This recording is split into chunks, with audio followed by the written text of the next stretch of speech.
27 তারিখ নবান্ন অভিযানে কোনো রকম হস্তক্ষেপ করল না কলকাতা হাইকোর্টের ডিভিশন বেঞ্চ। আদালত জানিয়ে দিয়েছে যে এই ব্যাপারে ইতিমধ্যে সুপ্রিম কোর্টের নির্দেশ রয়েছে। অভিযানকে কেন্দ্র করে সেই নির্দেশ মোতাবেক আইনি ব্যবস্থা নিতে পারবে রাজ্য সরকার আশা করেছিল কলকাতা হাইকোর্ট হয়তো হস্তক্ষেপ করতে পারে 27 তারিখের নবান্ন অভিযানে, কিন্তু কোনো রকম হস্তক্ষেপ নাই। শান্তিপূর্ণ আন্দোলনের অধিকার রয়েছে এবং শান্তিপূর্ণ আন্দোলনে কোনো রকম দমন পীড়ন করা চলবে না, রাষ্ট্র করতে পারবে না, এই মর্মে সুপ্রিম কোর্ট সাফ জানিয়ে দিয়েছে। অপরদিকে ন্যায্য বিচারের প্রশ্নে কোনো কম্প্রোমাইজ নেই, নো কম্প্রোমাইজ বলে পরিষ্কার সাফ জানিয়ে দিয়েছে। আরজি করের তরুণী চিকিৎসকের ধর্ষণ হত্যা মামলায় তদন্তের অগ্রগতি কী তা জানতে শুক্রবার সিবিআই দপ্তরে গিয়েছিলেন আন্দোলনকারী চিকিৎসকরা। কেন্দ্রীয় সংস্থার উত্তরের ওপর নির্ভর করছিল তাদের কর্মবিরতি প্রত্যাহারের সিদ্ধান্ত, কিন্তু সিবিআই সাক্ষাতেও মিলল না কোনো প্রকার সুরাহা। এদিন সিজিও কমপ্লেক্সে গিয়ে কেন্দ্রীয় তদন্তকারীর কাছ থেকে এই সংক্রান্ত কোনো প্রকার তথ্য তারা পায়নি। সেখান থেকে বেরিয়ে সাংবাদিকদের মুখোমুখি হয়ে জুনিয়র চিকিৎসকরা জানিয়ে দিয়েছেন যে একেবারে সুবিচারের প্রশ্নে নো কম্প্রোমাইজ। তদন্তের বিষয়টি 9 আগস্ট যেখানেও ছিল, আজও যে তিমিরে ছিল সেই তিমিরেই আজও রয়েছে তদন্তের ব্যাপারটা, তাই তারা কর্মবিরতি চালিয়ে যাবেন বলে জানিয়েছেন। রাজ্যের সমস্ত সরকারি হাসপাতালের জুনিয়র চিকিৎসকদের কাছে কর্মবিরতি চালিয়ে যাওয়ার আর্জি তারা জানাচ্ছেন। অপরদিকে শুক্রবার বিকেলে আরজি কর হাসপাতালের আন্দোলনকারীদের নেতৃত্বে থাকা ডক্টর অনির্বাণ মাহাতো সহ বেশ কয়েকজন পৌঁছে যান সল্টলেকের সিজিও কমপ্লেক্সে। সিবিআই দপ্তরে এখানে গত 8 দিন ধরে জিজ্ঞাসাবাদ চলছে। প্রাক্তন অধ্যক্ষ সন্দীপ ঘোষের ডেকে জিজ্ঞাসা করা হচ্ছে সেদিনকার ঘটনার পূর্ণাঙ্গ বিবরণ, আশেপাশে থাকা প্রত্যক্ষদর্শী এবং সহকর্মীদের। কিন্তু এই তদন্তের অগ্রগতি কী তা জানতেই সিবিআই দপ্তরে গেছিল আন্দোলনকারীদের প্রতিনিধি। তারা জানিয়েছিলেন যে সিবিআইয়ের উত্তর সন্তোষজনক মনে হলে তারা কর্মবিরতি তুলে কাজে ফিরবেন, অন্যথায় নয়, এবং সাফ জানিয়ে দিয়েছেন যে তদন্তের প্রশ্নে নো কম্প্রোমাইজ।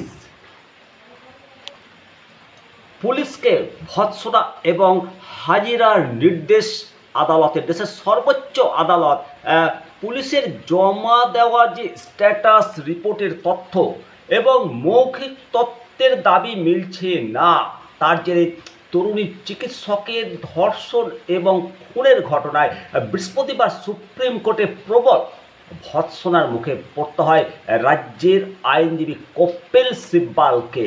একের পর এক প্রশ্নবাণে জর্জরিত হতে হয় তাকে, এমনকি শেষ পর্যন্ত পরবর্তী শুনানিতে রাজ্য পুলিশের দায়িত্ববান কোনো অফিসারকে সশরীরে শীর্ষ আদালতে হাজিরার নির্দেশ দিয়েছেন দেশের প্রধান বিচারপতি। সেই সঙ্গে আরজি কর মেডিকেল কলেজের প্রাক্তন অধ্যক্ষ সন্দীপ ঘোষ ও হাসপাতালের অ্যাসিস্ট্যান্ট সুপারের ভূমিকা নিয়ে একাধিক প্রশ্ন উঠেছে সুপ্রিম কোর্টে। এদিন আরজি কর কাণ্ডের তদন্তের স্ট্যাটাস রিপোর্ট জমা দিয়েছে সিবিআই। তা দেখেও এদিন কোনো মন্তব্য করেননি দেশের প্রধান বিচারপতি DY চন্দ্রচূড়, বিচারপতি মাননীয় JP পারদিওয়াল এবং বিচারপতি মনোজ মিশ্রের বেঞ্চ। গত 14 আগস্ট থেকে তদন্ত করছে কেন্দ্রীয় এজেন্সি।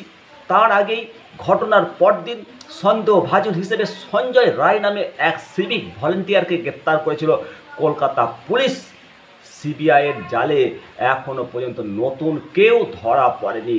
ধর্ষণ খুনের কিনারা করতে কত দিন লাগবে এই প্রশ্ন আমজনতার, এই প্রশ্ন সুপ্রিম কোর্টের।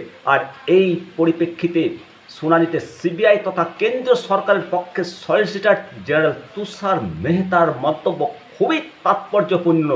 সিবিআই স্টেটাস রিপোর্ট যখন নীরবে পড়তে শুরু করেছেন 3 বিচারপতি, তখনই তিনি বলেন, আমরা তদন্তভার পেয়েছি মাত্র 5 দিন, তদন্তভার পেয়েছি 5 দিন পর।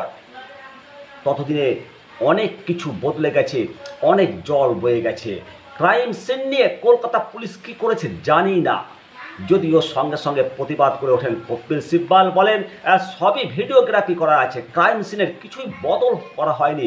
পুলিশ তদন্তের যাবতীয় কেস ডায়েরি সিবিআইয়ের হাতে তুলে দিয়েছি, সেখানে ঘটনার পূর্ববর্তী পরবর্তী পুরো টাইম লাইন দেওয়া আছে। যদিও সেই টাইম লাইন উল্লেখ করে এদিন রাজ্যকে চেপে ধরেন বিচারপতি পাদ্রিওয়াল।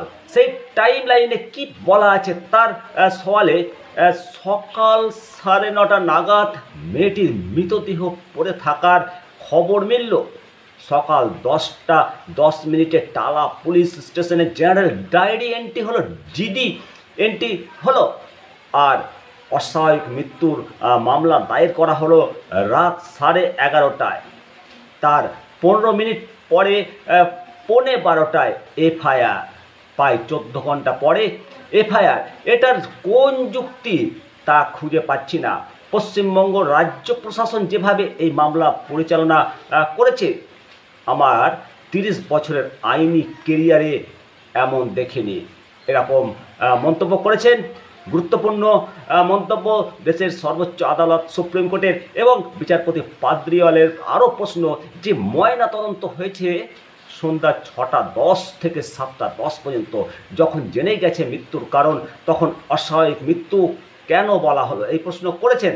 এবং হাসপাতালের সহকারী সুপারিনটেন্ডেন্টের ভূমিকা খুবই সন্দেহজনক। কলেজের অধ্যক্ষ সন্দীপ ঘোষই বা কেন এফআইআর করলেন না? কাকে বাঁচাতে চাইছেন তিনি? কেন তাকে বদলি করে অন্য হাসপাতালে পাঠানো হলো? পরের প্রশ্ন যথাযথ জবাব দিতে পারেনি কপিল সিব্বাল। এই মুহূর্তে দেশের সমস্ত জনগণের একটাই স্লোগান, একটাই প্রশ্ন, উই ওয়ান্ট জাস্টিস ফর আরজি কর। বস্তুত পক্ষে এই আরজি করের ঘটনা গোটা দেশ, গোটা সমাজ, গোটা বিশ্বকে নাড়িয়ে দিয়েছে। এই ঘটনার প্রতিকার করতেই হবে আগামী প্রজন্মের সন্তানদের সুরক্ষার জন্য, আগামী প্রজন্মের শিশুদের সুরক্ষার জন্য এর সুবিচার দিতেই হবে। আপনাকে, আমাকে, সবাই একটাই কথা বলতে হবে, উই ওয়ান্ট জাস্টিস ফর আরজি কর।